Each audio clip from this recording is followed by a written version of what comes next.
Amaliy imtihondasiz. Avtodromda 4 marta burilish chiroqlari majburiy bo'lgan joylar haqida gaplashamiz.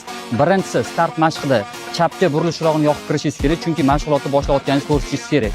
Ikkinchi burilish chirog'i avtodrom qoq markazida joylashgan chorraha svetofor kelganingizda, birinchi marta kelganingizda 90 gradusga xavfli burilishdan chiqib, to'g'riga o'tasiz, chalg'ib yoqib qo'ymang.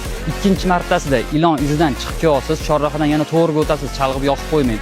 Uchinchi marta shu chorrahaga kelganingizda, orqa parkovka zadniy garajdan chiqib, chapga burilishingiz kerak. Burilish chirog'ini yoqishimiz shart. Va 4-marta shu chorrahaga kelganimizda parallel parkovkadan chiqib, o'ngga burilishimiz kerak. O'ngga burilish chirog'i esdan chiqib qolmasin. Va oxirgi 4-burilish chirog'i yoqilishi majburiy bo'lgan joy. Finish mashg'uloti. Bu mashqimizda avtodrom mashqlarining barchasini tugatayotganingizni ko'rsatishimiz kerak. Videolarimiz manfaatli bo'layotgan bo'lsa, profillarimizga obuna bo'lib, bizni kuzatishda davom eting. Videoga like bosib, yaqin kunlarda imtihonga tayyorlanib yurgan tanishingizga bu videoni tarqatib qo'yish esdan chiqib qolmasin.